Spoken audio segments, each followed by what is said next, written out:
Okay, next slide. Okay. Today we have the pleasure of having Robert Whitby with us, and I know I wrote your biography and I printed it, Robert, and I'm looking for it now. So, if you'll forgive me, Robert, would you give us a little background and then go into your presentation?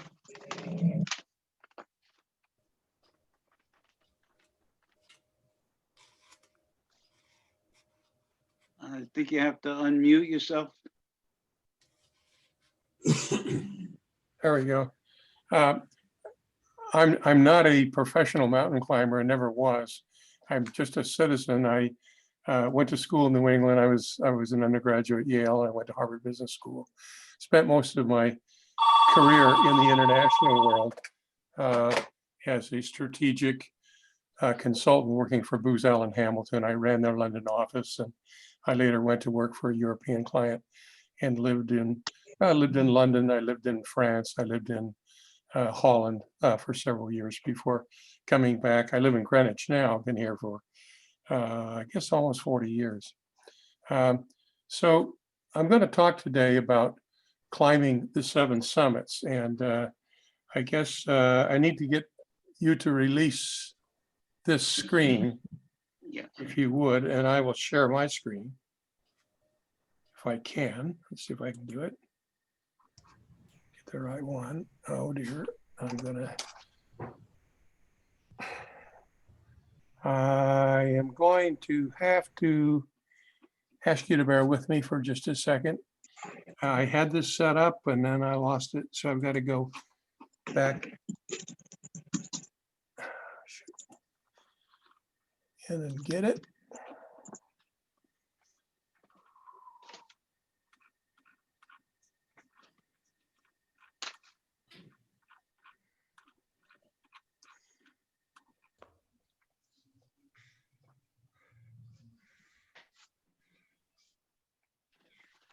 Okay, now got to share screen. How do I do that? You're not seeing that screen, are you? No, not yet. Okay. I think I have to diminish that. Diminish again.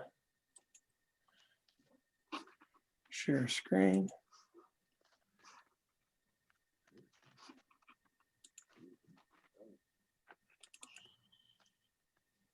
There you go. We're getting there. Okay, now I've got to move this.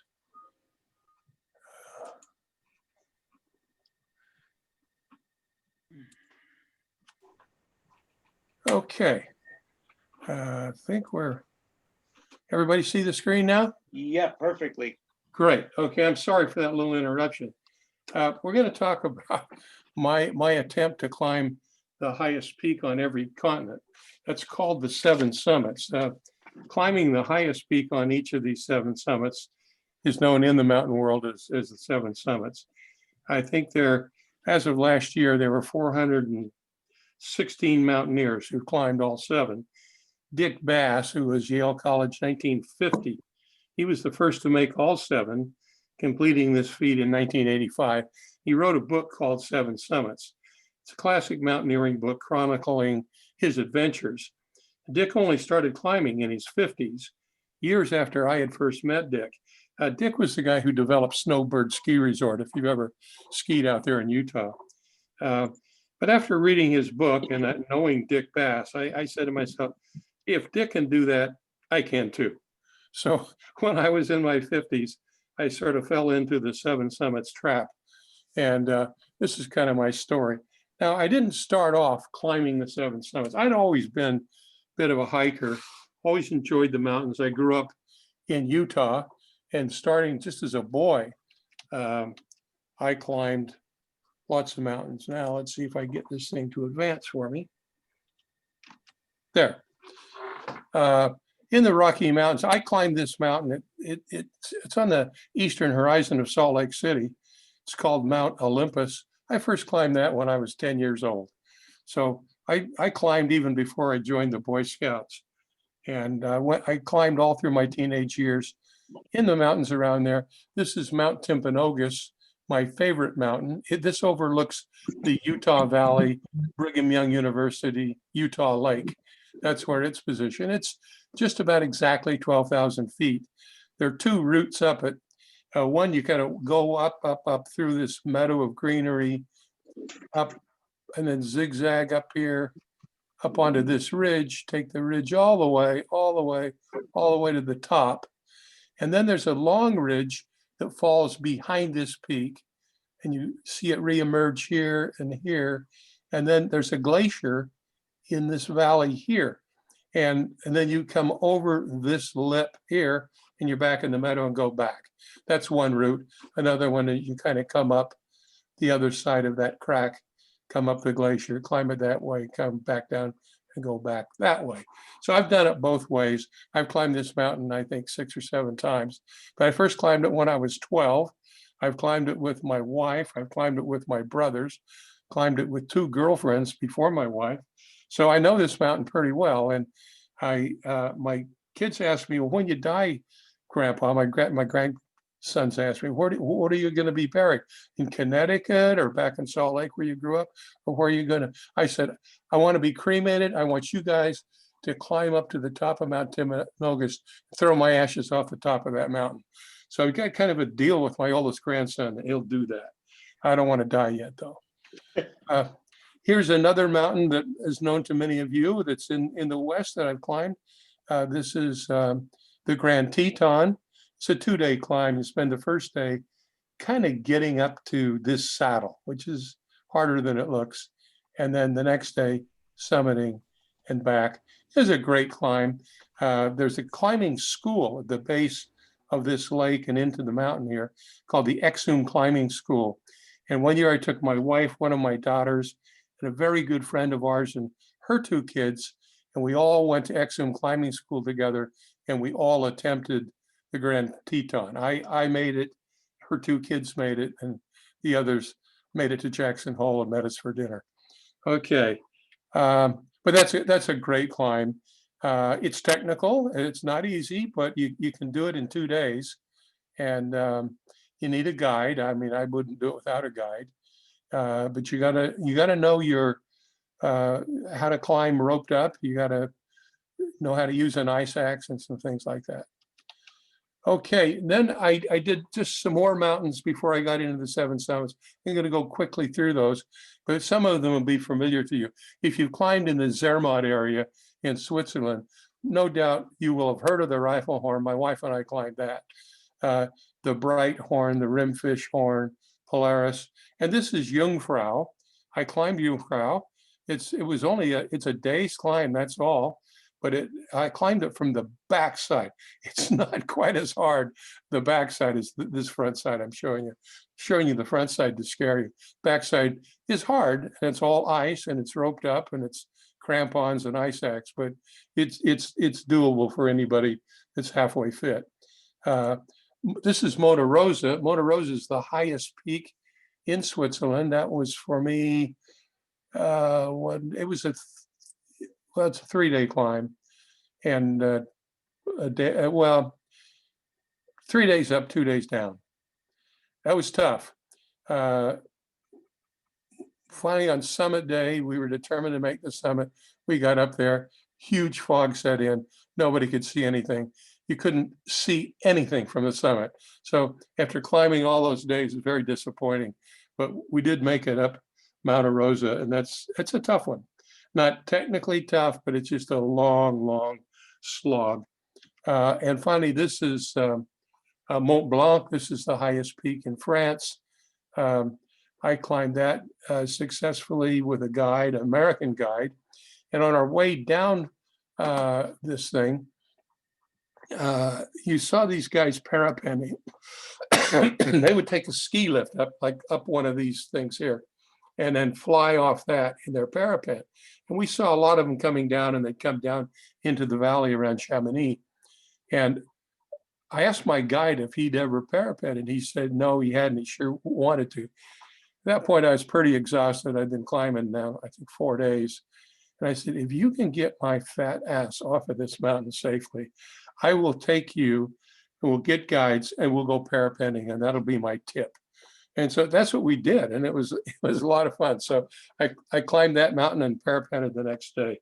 Parapenting was actually more fun than climbing the mountain. Okay, just this is the last of these other, what I call classics before getting into the 7 summits. Many of you will have climbed some of these mountains. Mount Rainier out in the west, Mount Marcy, Mount Washington, and Mount Katahdin. Now, Rainier, I'll just show you a picture or two of some of these mountains. Here's going up Rainier toward the top. I did a climbing school on Rainier with my oldest daughter, and we went up and lived on the ice for a week with guides, and that's where I learned rope travel on ice, cramponing, crevasse rescue, all that kind of technical stuff that you need to do the really big mountains. So we lived up on a glacier for a week, did ice training every day, and this was one of the routes up near the top, climbing Mount Rainier. It's a tougher climb than most people think it is, but a lot of you have probably done it or certainly heard about it. We got here, this is in New York, Mount Marcy. I'm sure a lot of you have climbed Mount Marcy. I climbed it it was actually Halloween Day. And there was a Russian guide that I had climbed with, and he was our house guest. He climbed it with us. It got dark, got icy. I had some little tiny crampons that would just go around your foot. It wouldn't go all over your boot, but just through your instep. And thank God I had those, because a lot of this climbing is in frozen creeks. And without those crampons, you never could have made it. Anyway, I had this Russian guide, and he helped my wife. We got down, we slept in lean-tos there that are, about a mile from where you park your car, but we stayed in lean-tos, both on the way in and the way out. But that was really a fun climb. On Halloween Day, that was. Here's Mount Rainier, Mount Washington. I'm sure a lot of you have seen Tuckerman's Ravine. This is the bottom quarter of Mount Washington. Here's two guys, two climbers. Now, I climbed it in the winter.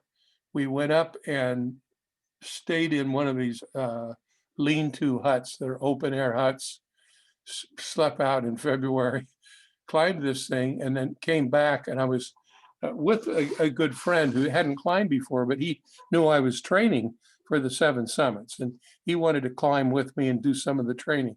So I took him up that. It was his first climb. We got to the top of this thing on our way down. Now, we had come up a route called Lion's Head.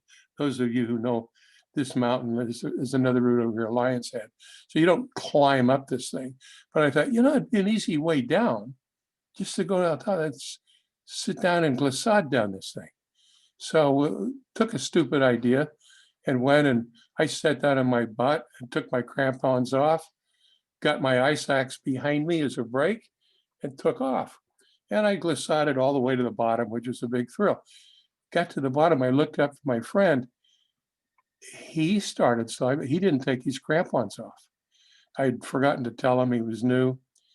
He did about 30 feet, was probably going 30 miles an hour by then. And his crampon caught. He went ass over tea kettle all the way to the bottom. I thought, I've killed my friend. He's dead. I went over to him, and he wasn't dead. He didn't even have any broken bones, but he'd lost all his hat and his gloves and everything strewn all over the mountain. And he picked himself up, and lesson learned. I mean, don't try to be a guide if you don't know what you're doing. That was what I did. And don't try to glissade down that thing if it's your first time out. So we both learned a good lesson. He's still my friend. I don't know why. Okay, this is Mount Katahdin. This is in Maine, as most of you know. Many of you will have climbed Katahdin. It's a great summer climb. It's a day's climb. This is the beginning of the trail that goes all, I guess, all the way to Florida. I mean, this is the northernmost point of the famous trail. A lot of hikers do this, and they spend maybe several summers packing all the miles in to go to do this the whole length of this classic trail. Okay, so now we'll get to the 7 summits. For those of you who don't know what they are, Kilimanjaro is here in Africa. Mount Elbrus, highest peak in Europe. Mount Everest, you've all heard of. That's the highest one in Asia. Kosciuszko is the highest one in Australia, and Denali or McKinley, whichever you want to call it, is in Alaska. That's the highest one in North America, and Aconcagua the highest in South America. So we'll get our way through most of those mountains in the next few minutes here. Here's how high they all are. You've got Kilimanjaro, 19,000 feet. You don't use oxygen on that. The only one you use oxygen on really is Everest. The others, you get above 14,000 feet and you better be pretty well trained. You start having real oxygen problems. A lot of people at 10,000 feet. So you got to be pretty fit and take your ascent slowly over a period of several days, or you'll get mountain sickness. Climbing anything over 14,000 feet, you're going to get sick if you don't acclimatize in a slow pace and take several days to do it. So here's where it all started. I took my family on a safari to Africa in 1989. Here we are in Amboseli in Kenya. And here I'm with my wife, Kathleen, my 2 daughters, Michelle and Annabelle. And it was there that I first laid my eyes on Mount Kilimanjaro. I remember reading Hemingway's Snows of Kilimanjaro in my freshman English class at Yale. But there it was, profoundly huge, beautiful. As a family, we vowed to return one day to Africa and climb the highest mountain in Africa. We went back to do it 2 years later, arranging guides and porters to take us up the Machami route, which is a trip that took us 5 days up and 2 days down, and we all summited. So here's a couple of pictures from that climb. Here is Mount Kilimanjaro, taller than the giraffe, obviously. It's a very big mountain. There's nothing dangerous on it. It's not a technical climb, but it's a long way up there. As I say, we were 5 days up and 2 days down getting up it. Here we are near the top. I can remember we are near this 19,000 foot summit, and dawn was just breaking. Our rest stops were becoming more frequent, and it just seemed harder and harder to get my wife to get up and get going again between our rest stops. And I quietly asked our guide if he thought Kathleen was really okay to keep going. And he replied, "Mama, very strong. She gonna make it." Well, she did. We all did. And we celebrated our family victory with a week of sightseeing in the Serengeti afterwards, followed by another week of complete rest on the island of Lamu off the northeastern coast of Kenya out in the Indian Ocean. So that was our first climb. It's a great family climb. I'd say anybody that's fit and has a couple of weeks can have a great time climbing Kilimanjaro. So here we are looking at Denali. Denali's up in Alaska. This is the Kahiltna Glacier goes up, and the route up Denali is you land in one of these little side canyons here, and then you proceed to climb up the glacier, and then finally you attack the mountain. But you got a couple of days of climbing on that glacier.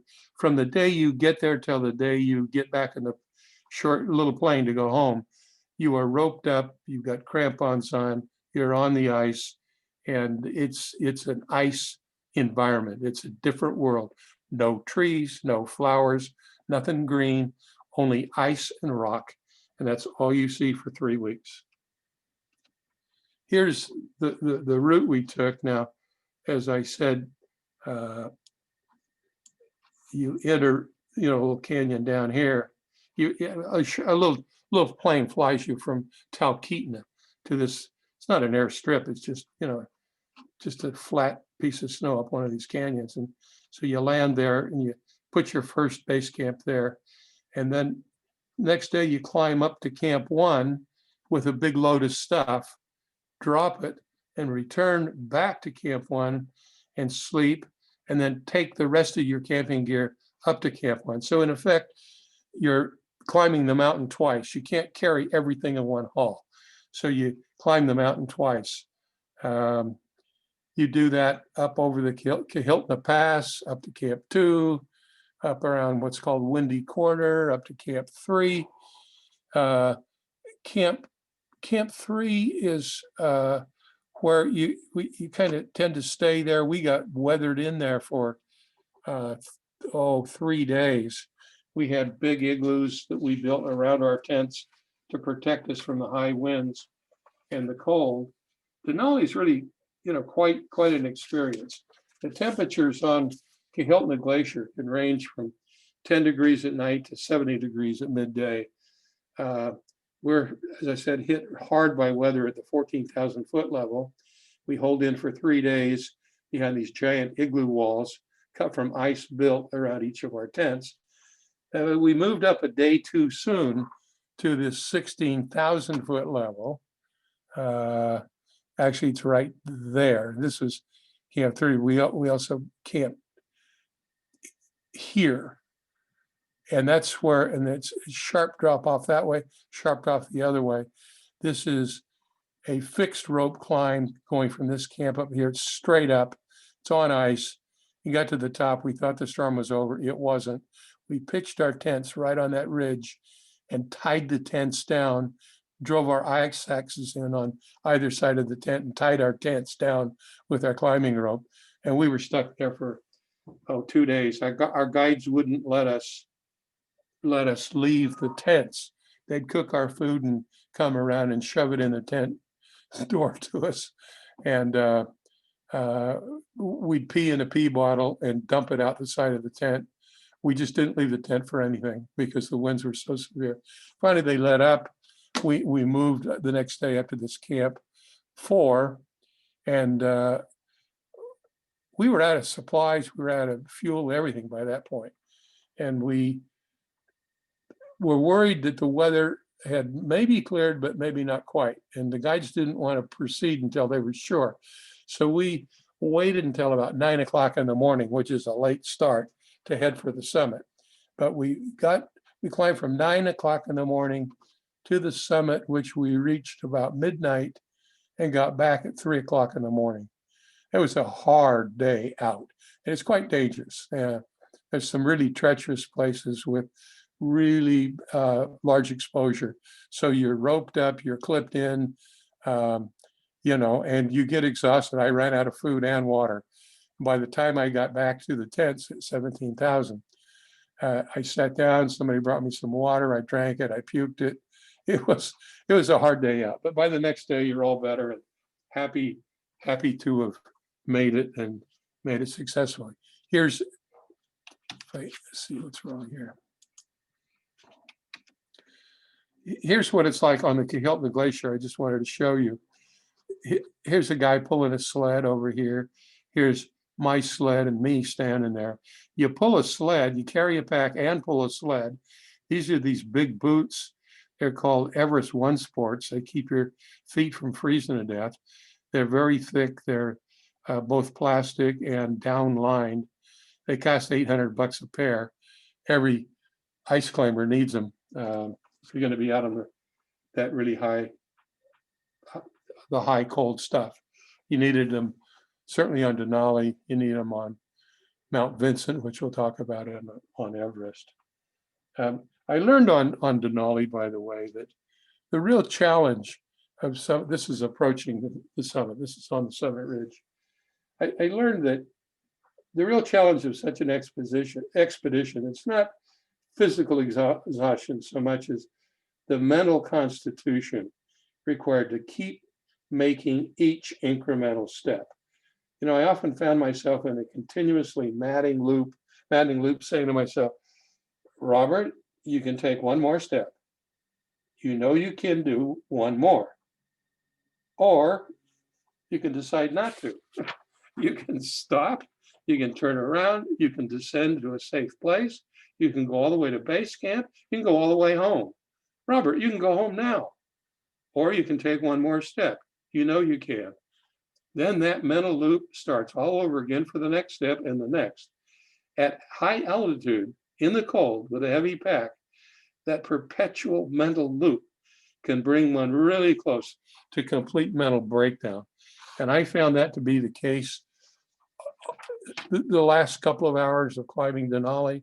I found it on Aconcagua later. We'll talk about that one. And I actually found it also on Everest. That mental loop, when that starts hitting you, you know you're out of gas. Here I am on top of Denali, feeling very proud. I hadn't shaved on this trip, and the snow just freezes to your mustache, so you look a little bit like Santa Claus there. But anyway, that was a very happy day making the summit. Everybody in my climbing party made it, and we all made it safely back. So that was a great expedition. I would say all the guys on that trip were older than normal. We call it a master's expedition. We had an extra guide along with us, and we planned an extra 2 days in our total itinerary to give us some redundancy if somebody needed help, and just give us extra days if we had weather issues. And it was necessary. We used all the time, and we used all the guide help we could. Next, we go to Mount Elbrus. This is in the Caucasus. It's near Georgia and the Crimea. It's a politically difficult area, has been for centuries, still is today. You can see there are really 2 peaks on Mount Elbrus. The one in the rear is 200 feet higher than the one in the front. And so I only climbed the one in the rear. A few people try to do both peaks when they're out there. One was enough for me. I just wanted the highest one. This mountain was really a lot of fun. I'd never even been to Russia before, so this trip included some time in Moscow at the beginning and end of the trip. We had Russian guides. We had a very attractive troop of young Russian female, I'll call them camp followers, from the Ministry of Tourism, who were with us to sightsee a nightclub in Moscow, and who got to fly south with us while we trained for a few days and then wait while we did the climb. In a village near the base of the mountain, we were put up for a week in a luxury dacha that was built for the Minister of Health.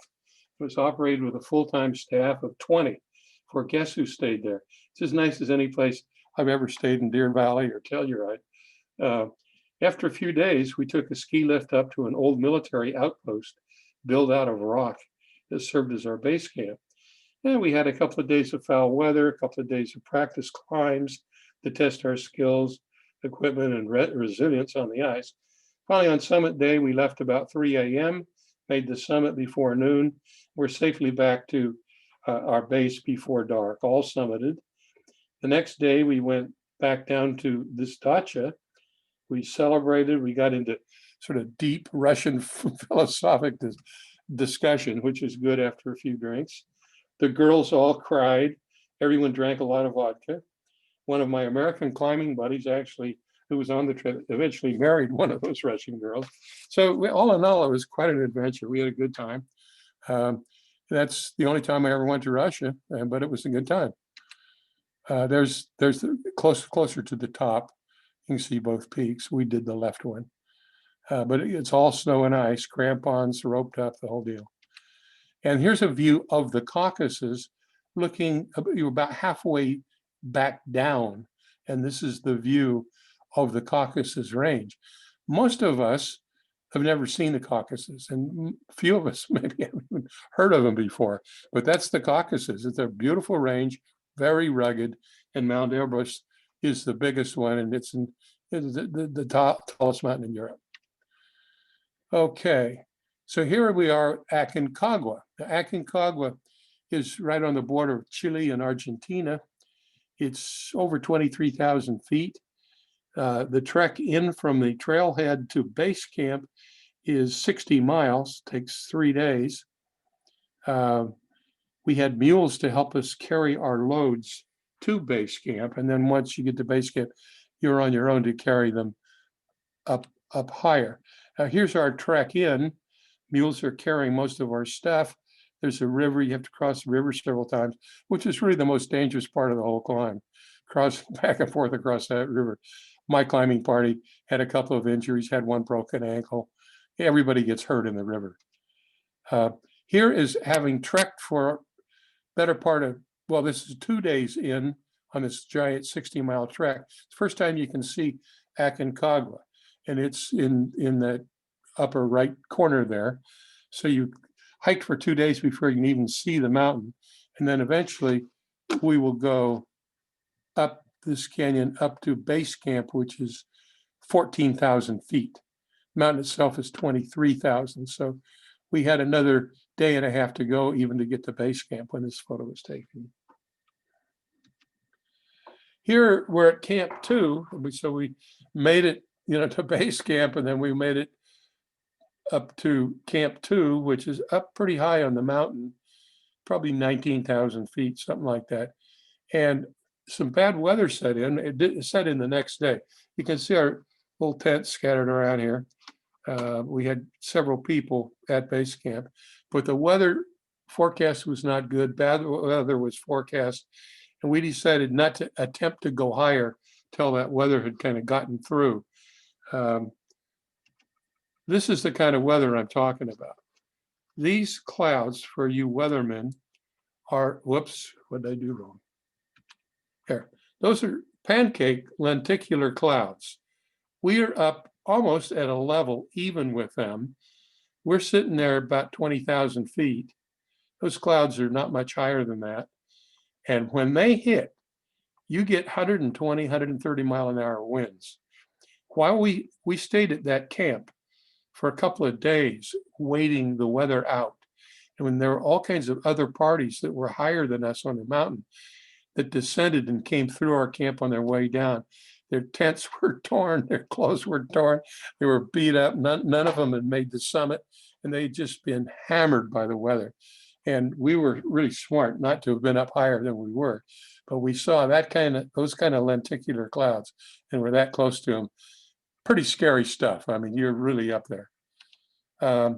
Okay, now we come to a part of the climb very near the top. This is called the Canaleta. The Canaleta is one of the most famous climbing strips, I think, anywhere in the world. It's about 2,000 feet straight up. It's scree, just as steep as you can stack scree without having it all slide down. And like I say, it's sitting there between 21,000, 23,000 feet. So you're up at airplane levels. You can see more lenticular clouds surrounding there, threatening. But this Canaleta is the last bit of route to the top. And it's really hard, and it's wiped out a lot of climbers. Not that they get injured, it's just they can't make it. They're pooped out, altitude's too high, and they turn around and go back. At the bottom of the Canaleta, I was climbing with a head guide. He said, oh, by the way, I had picked him to be my guide. He had climbed Aconcagua more than any other guide in the world. He'd been up there like 20 times. So I wanted a guy that knew how to get me up the mountain. At the bottom of the Canaleta, after climbing with him for 17 days, he said, I'm not feeling well, and I'm not going to go up the Canaleta. So you go up with the assistant guide, and I'm going to sit here, because if anything happened to you and you needed rescue, I wouldn't have any energy to rescue and to help you if I had gone up and wasted all the energy in the Canaleta. So I'm going to sit here and wait for you to safely return here, then we'll get back to our tents. So I'm abandoned by the head guide. He turned over a guide who was assistant guide. It was his first mountaineering trip. He was basically a river guide, and the river company and the mountaineering guide company had merged, and this river rat got to go on this trip as a way of seeing what climbing's like. I'm assigned to him to go to the top. Well, you're going up there, you're at such high altitude, you don't have oxygen. I was taking 3 breaths for every step. And in Dick Bass's book, he talks about he was taking 7 breaths for every step. And you take about 3 steps and you slide back 1, you got to breathe more. It's really grueling. I mean, it's just really hard to make forward progress. It's slow, but it's not unsafe. It's just really slow and really hard. So we got about halfway up the Canaleta. This junior guide turns to me. He said, well, I've been instructed by the head guide that if you're not on top in 15 minutes from now, and I'm watching you on my watch, I got to turn you around. You know, we got to turn you around if you're not on top by then. Well, I'd been climbing for 17 days. I could see the top. I knew I could make it. I turned to him and I told him that. I said, I've been climbing for 17 days. I can see the top. I can make it. If you get in my way, if you say another thing to me, I will kill you. And that sort of, high altitude condition I was in and the condition of near exhaustion, I probably would have killed him. I mean, but I made the top and everything was fine. But I can tell you that those last hours of near the top, you reach all of your limits. You're not socially very nice to be with in most cases. Here's a picture of going up the Canaleta. Here's my guide sitting down there, not going up the Canaleta. Actually, this is the trail that brings you to the bottom of the Canaleta, and you ascend from there. It's about 2,000 feet to the top. But if you ever hear about the Canaleta, you've now seen a picture of it. Vincent Massif. Vincent Massif is the highest peak in Antarctica. It's probably the most beautiful of all the climbs I did. It's exotic. It's a long ways away. It's gorgeous. We did it over Christmas and New Year's back in 1993, 94. We flew a big Hercules cargo plane from Punta Arenas to a solid ice landing strip that's near the climbing area. And you land sort of in a couple of 100 miles off any coast in Antarctica. There's nothing else around, but they do have a tented climbing base there for climbers that are in and out during the climbing season. So we landed there, spent overnight in those tents, and then flew out on Osprey planes, an Osprey plane the next day up to the base of this mountain. Once that plane drops you off, there's the Osprey, drops you off and takes off, you know you are really alone. I mean, you are such a long ways from anywhere. You are a long ways from rescue. You're a long ways from civilization. It's an Osprey back to the base camp. It's a 7-hour flight from that base camp back to Chile. And the planes can only come in about every 3rd or 4th day because the weather only permits the planes to make that crossing if they can land and then take off again, and the weather will permit. And that's only a few days a week, a couple of 3 days a week. So anyway, you land, you're there, you're really isolated, and it's really cold. The temperature there we experienced was between -10 and -40 the whole time we were there. We had midnight sun because we were there over Christmas, New Year's, and I don't think, I mean, the sun did go down, but never got dark. Never used a flashlight. Here, once you get into the climb, you had the first day walk. It's all not steep, but you're roped in, got your crampons, you're pulling a sled with your equipment, and you walk up this glacier a long, long way. Fairly fun. I mean, you're climbing, but not really bad. And we made a camp about here. The peak is here. And the route is you go this way, and then up that way, and then to the peak. So this was just our first, on our way to our first camp away from base camp. Always bright sun, always gorgeous, but just cold as can be. Now, here we are. This is summit day. We have about 2 hours to go to the summit. You can see this climber's roped up. There's a little kind of niche in these rocks here that was really kind of like a little cave. I won't call it a cave. It's just a little protected area into the rocks, goes back maybe 6 feet. And we'd been climbing, and we had 2 ropes.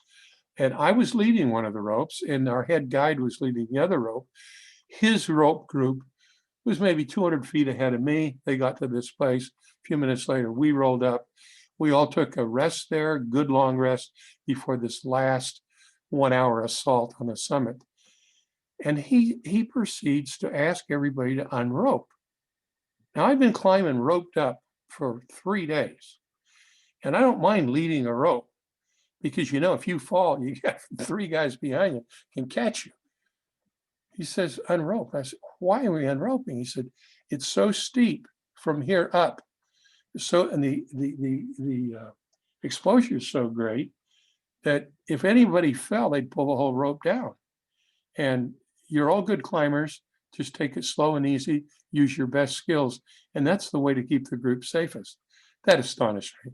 It just blew me away. So he proceeded to uncoil the rope that he'd been leading.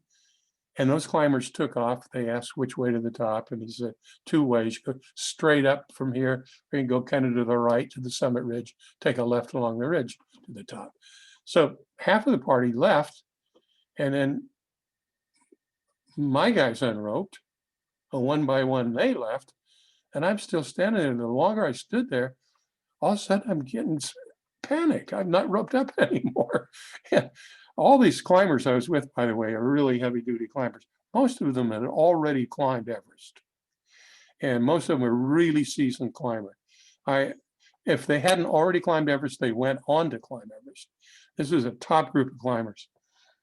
So they're all off on their way, and I'm sitting there all of a sudden scared. And Rob Hall, who was my guide, he coiled up my rope and put it over his shoulders like he had put his own rope over his shoulder. These ropes are heavy, but he wasn't making me carry the heavy rope.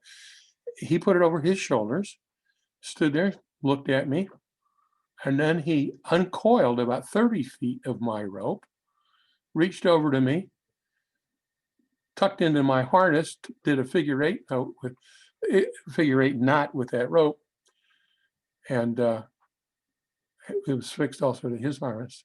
And he said, okay. So he was going to let me be roped up, but he turned to me and he said, Robert, okay. He said, I want you to take the steepest route you can.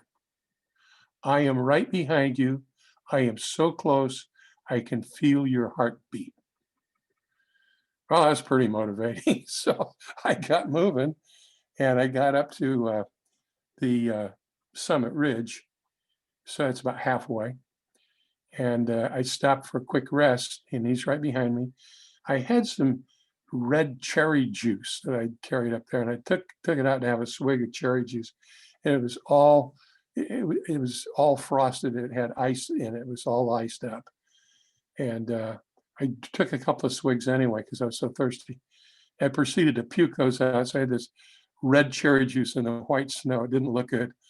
And he's standing there next to me, and he reached inside his parka, and he pulled out a small thermos of hot tea, handed it to me. It was like nectar from the gods.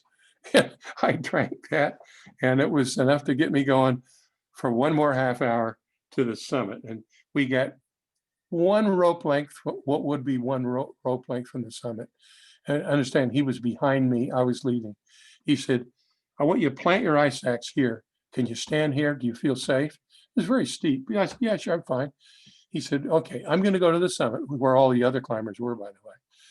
And he said, and when I get to the top, I'm going to help belay you. So he went to the summit. I've got a rope he's unwinding from himself as he goes to the summit. He gets to the top.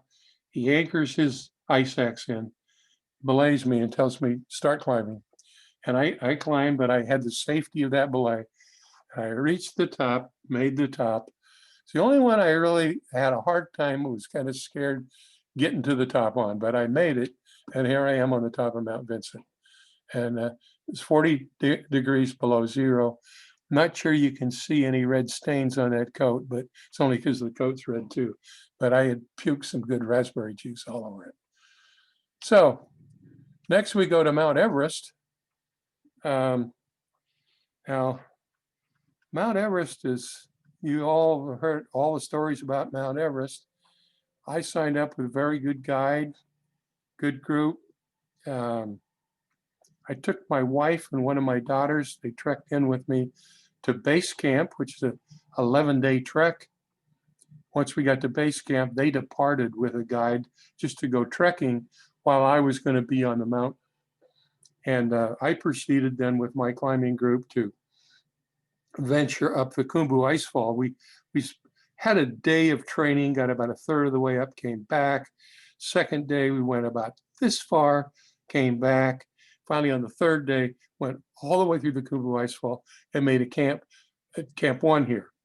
Now, Khumbu Icefall is the most dangerous part of the whole mountain, really, because this ice is moving all the time. Big seracs fall off. There's avalanches. People get caught in that. I think about 3 years ago, they had a big movement of the glacier, killed 16 Sherpa who were in there fixing ropes in the icefall.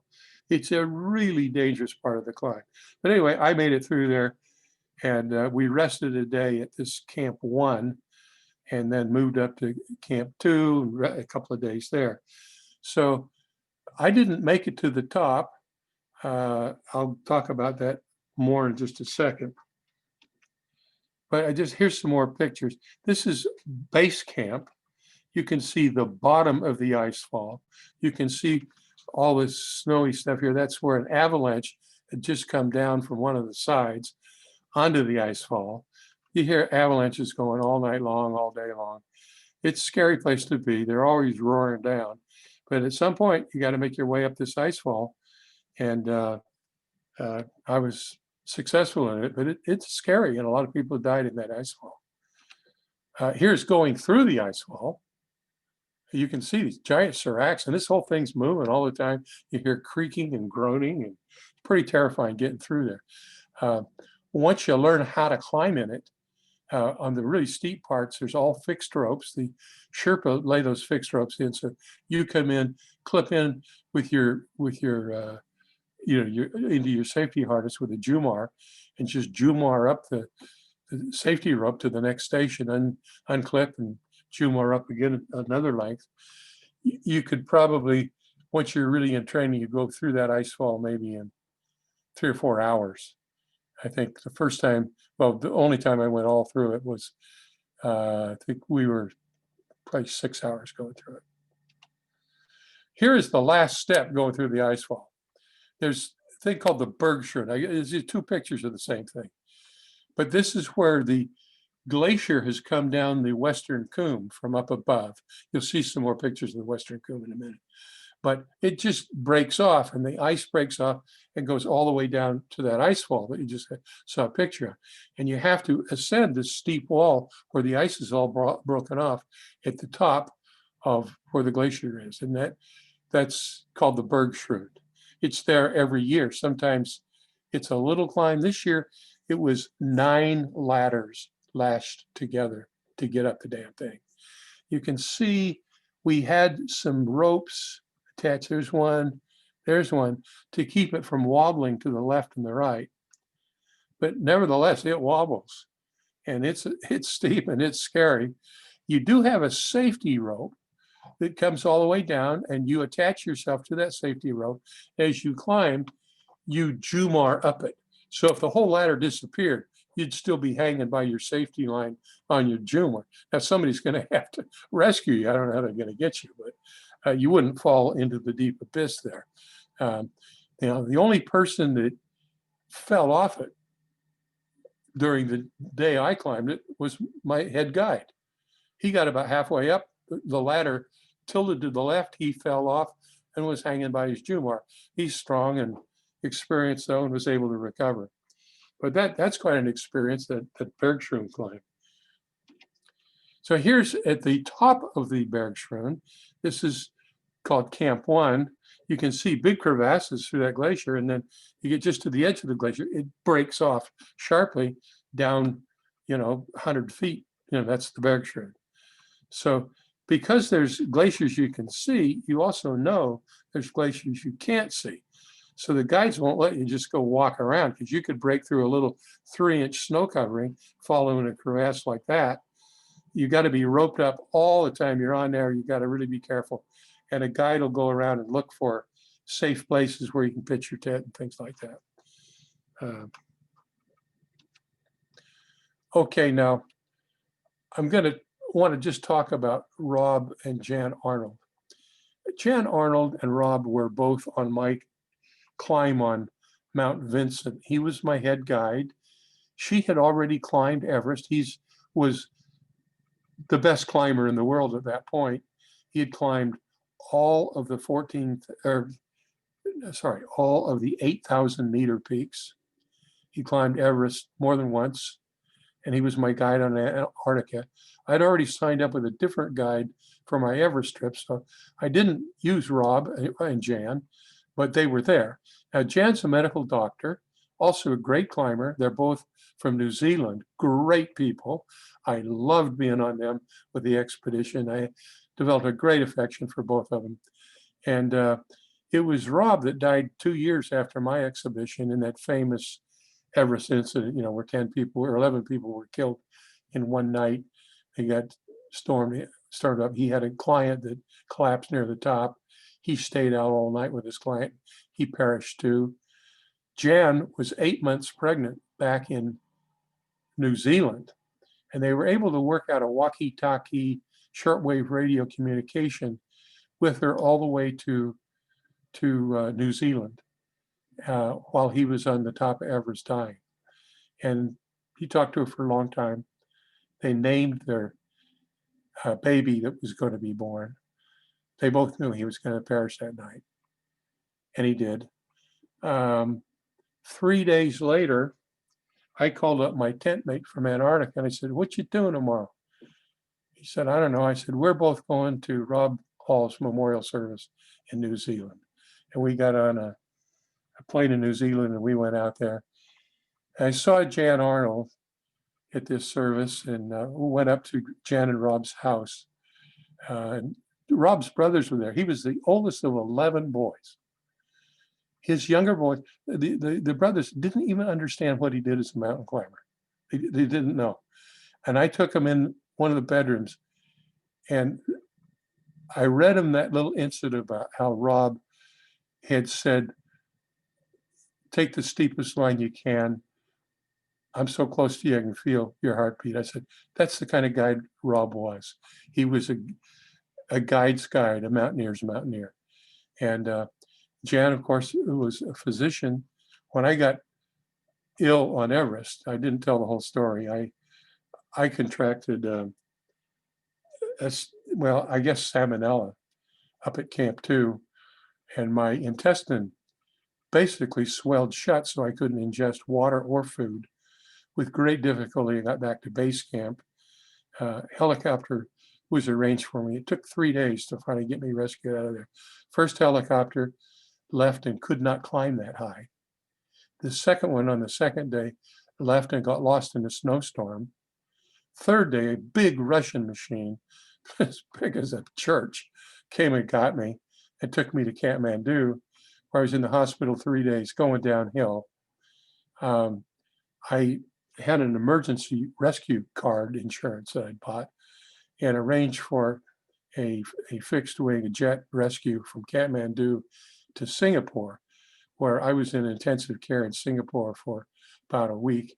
By then I had contracted C. difficile, which is a bad derivative of any one of these bad biotic infections. They gave me too much antibiotic, then you get C. difficile. And the only way you can get rid of C. difficile, there's vancomycin is what they used once I finally got to Singapore. That's about the only thing that would have killed the C. difficile. Otherwise, I wouldn't be here to talk to you today. So I had quite a bad ending to my Everest story, but these two played a big part in it. Jan came over and was my doctor, and she was a doctor in his camp. He was leading a different group. She came over, held my hand and attended me for 3 days and nights until the helicopter could get there. Rob had the only shortwave radio in camp, and he worked on that radio to get me a helicopter rescue. And he had to call in 3 helicopters to make that happen, but he finally did. So that pair really saved my life on Everest. So when I went over to that memorial service for Robert, for Rob Hall, I did meet up with my tent mate from Antarctica. We decided after New Zealand to spend a few days in climbing Mount Kosciuszko. And so we flew over to Australia. This is an easy climb, but it happens to be the highest peak in Australia. So we went over, climbed that. It's a great, absolute great day out. Then we spent a couple of days sightseeing Sydney. So there's, it's big. These are called the Snowy Mountains. There's a person. They do get snowy in the winter, and there are ski resorts all around there. But there's nothing like the sort of high altitude alpine climbing that the other 7 summits represent. There's another picture of the Australia, Mount Kosciuszko. So here's kind of what the commitment to address all these mountains took. It took up 6 good years of my life. I was working then, so I had to steal all the vacation time I could and borrow some time and just take time. I flew over 110,000 miles, reaching all these various trailheads and base camps. I was away from home and work 175 days. You can see the outlay of costs to do all this. My rescue cost me 110,000 off of Everest. My hospitalization cost me 80,000, adding up Kathmandu and Singapore. Those costs today would probably be at least the double. But it was worth it. I mean, it was a huge chapter in my life. I made it through it. And so today, people ask, well, are you going to go back? They always ask me, are you going to go back and climb the top half of Everest? And I said, no, I think I'll be looking for beachfront property. And that's kind of how my climbing retirement has worked out. I've done some interesting things since I stopped climbing. I sailed across the Atlantic in a swan sailboat from Portugal to Martinique. And that was, we were out on the ocean 23 days. It was a great trip. I'd never done that kind of really long distance blue water sailing before. I had sailed to Bermuda once, and I'd sailed, I guess, from Boston to St. Thomas once. But being out in the open ocean all those days, that was a different kind of deal. Wonderful trip. I went back to New Zealand and did the Milford Sound Trek, which I would commend to anybody that likes trekking and hiking. Nothing dangerous about this, very comfortable, beautiful scenery, nicest people in the world. When I got back from this trek, I gave a presentation to the Explorers Club. I was invited to talk about my awesome trip to New Zealand. And I got through and I said, that's the one place I've been to I wouldn't mind emigrating to, wouldn't mind living in New Zealand. They do have more sheep than people down there, but it's a beautiful place. People are nice. Living is nice. I organized a drive across Tibet. I drove from Kathmandu to Lhasa with a bunch of board members from an organization called the Mountain Institute, which I was the chair of. We do kind of cultural support work and mountain places in the Himalayas and in the Andes. And I took our board on a great trip to a couple of the sites where we were working in Tibet. Did a trek in Bhutan, which was great. Another one in Myanmar, which was great. Organized a trip to Patagonia and a cruise down there through Tierra del Fuego. Actually, we're able to get off the boat right at the Cape Horn there and climb up on the Horn. It was a very calm day. So not many people have been able to do that. And I did some heliskiing. I had a couple of great trips heliskiing in Canada. So I've tried to stay active. Getting up 18 stairs to my bedroom is about all I can do now, but had a good time out there, and there's still lots to do. I've still got a nice bucket list. Here's sailing across the Atlantic. I had a nice swan sailboat to do it in, and that was I guess my last really great trip. So unshare now if I can figure out how to do that, and we'll have some questions if you want. Bob, Yeah. thank you so much for a great presentation. Almost want to go mountain climbing. Almost.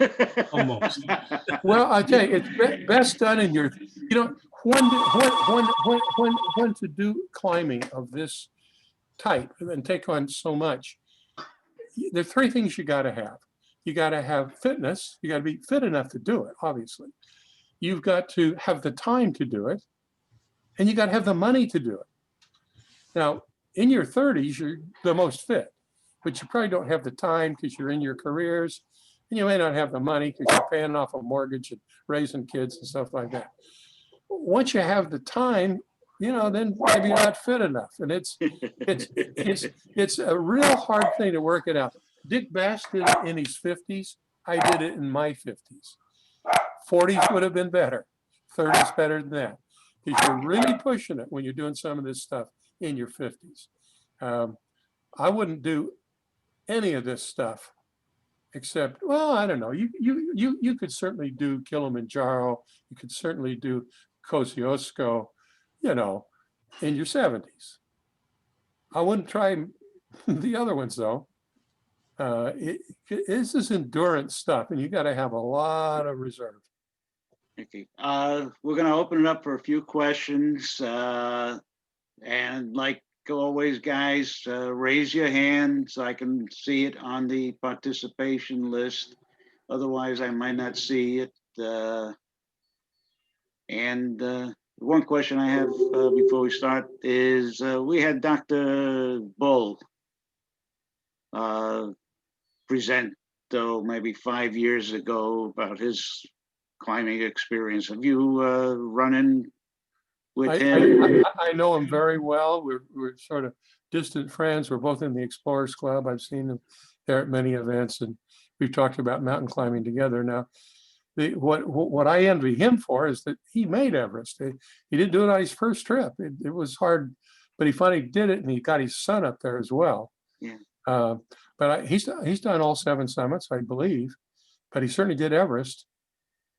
He's a good guy. He's one of the really good guys. Okay. All right, Lloyd, contract. I noticed on every one of your slides, pretty much except the last one, you had a kind of an orange, what you might call a platform with a black line underneath it. I assume that was some sort of measurement guide. Could you please tell me a little bit more about it? I don't know what you're referring to. I really don't. Lloyd, are you talking about that little thing that showed up about a quarter of the way up? Right. That wasn't anything. I think that's just an overlay of something. Oh, okay. I thought maybe that was a measurement guide. Yeah. Alan. Yeah, halfway through, I had to get my jacket and a scarf. I mean, I got cold just watching you up there.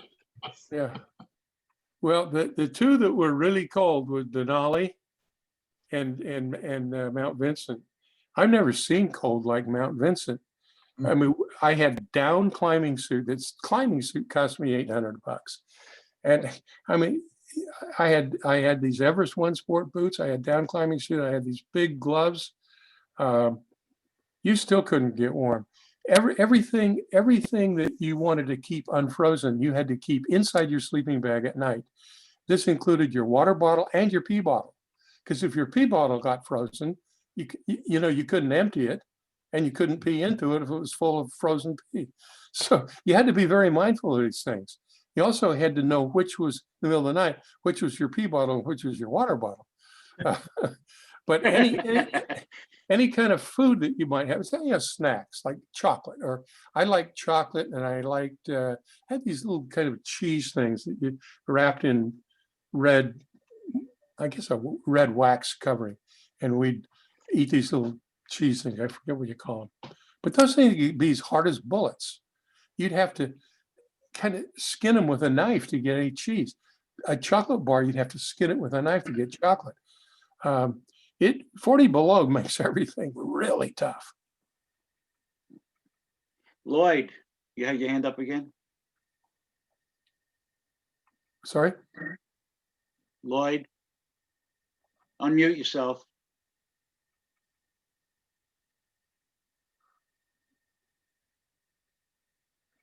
Lloyd, you're muted.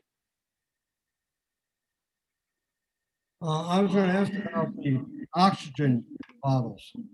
I always thought about 15,000 feet or so, and you mentioned that you get oxygen deprivation to contend with. How did you, why did you decide not to use oxygen bottles on the higher altitudes? Well, I'll tell you, there's virtually nobody that climbs uses oxygen below, I would say, 23,000 feet. They use it in the upper reaches of the 8,000 meter peaks. Even there's a big ethical dispute among the top end climbers, whether they've done it without oxygen or with oxygen. But the only place where oxygen was even in consideration was on Everest, and it would have kicked in for use at one level higher than I got to, and there everybody would have gone on it. Turned out though, because I was hospitalized there at base camp till they could rescue me out of there, there was an oxygen supply reserved for me from the top part of my climb. I went through all of that oxygen in the 3 days I was laying there waiting to be rescued. So we had oxygen for all the climbers at Everest, but you only use it starting at 23,000 feet. You don't, if you acclimatize, that is to say, don't climb too fast in any one day or period of days. You need about a day for each 1,000 feet of elevation. So if you're going to climb to 20,000 feet without oxygen, this better be a 20-day climb, okay? And if you can spend that much time, you can acclimatize to it. In getting up to Everest Base Camp, for example, Everest Base Camp, about 17,000 feet. First day you get there, you don't feel too good, but after you've been there 2 or 3 days, it's fine. And after you've been there a long time, you come down off the mountain, base camp is like going to the beach. I certainly experienced that on Aconcagua as well. We were up at 23,000 feet. You come back down to 14,000 feet, it's like being on the beach. Because what happens is your body will naturally generate more red cells to make up for the oxygen deprivation, but it takes time for it to do it. And like I say, about a day for each 1,000 feet of elevation. And if someone gets into oxygen distress, mountain sickness, the only thing you can do for them to save their life is to bring them down quickly, get them down 1,000 feet, get them down 2,000 feet, and they'll be okay. But you must get them down. I was face to face, not that I suffered from it, but it was around me. Certainly on Aconcagua, there was a climber in the trail ahead of us on our summit day that had died the day before from mountain sickness. He was young, he was fit, he'd climbed all over the European Alps, but that's 15,000 feet. He's up there 22,000 feet. He was fit and strong, so he's physically able to move, but his body and oxygen system weren't ready to support him. And he collapses. There's nobody there to carry him off the mountain, and he dies. Saw the same thing on, there was a Dutch guy, a Hungarian guy that collapsed and had to overnight out on that Russian peak. And he almost died. But once he got down to lower levels, he was okay. But it's deadly. And if it hits you or anybody in your climbing party, you have to drop everything and get that person down. I saw it also on Kilimanjaro. Never affected our party, but we saw parties if they climbed too fast. So we were 5 days up, I think, and 3 days down on Kilimanjaro. A lot of people climb the damn thing in 3 days. Not a good idea. Larry, In the Rob Hall episode, did he die from exposure or lack of water or Exposure, they just froze to death. frozen there? He could have made it down. He still had oxygen. His client did. Then his client's oxygen ran out, and then Rob had enough. He could have gotten down to Camp 4, where there was more oxygen, and he was an able enough climber, and there was nothing wrong with him. But it would have meant leaving his client there, and he knew his client was going to die, and he just said, "I can't leave you here. I'm not going to do it. I'm staying out with you. We'll be okay." His client died, and once his client had died, his feet were frozen, his legs didn't work anymore, and he died. It was a very sad story.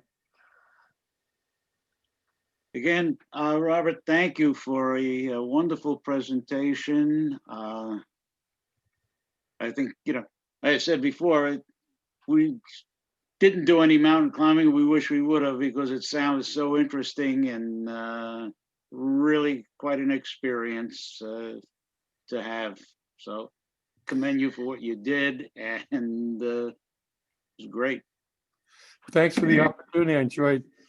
I always enjoy talking about these things and retelling these stories. I think if we were to do it again in 5 years, the stories would even be better, because I can embellish them like crazy. But anyway, thank you very much. Been very enjoyable for me too. Okay, guys, again, stay safe, be careful, and stay well, and we will see you next Thursday. Thank you for coming to the meeting today.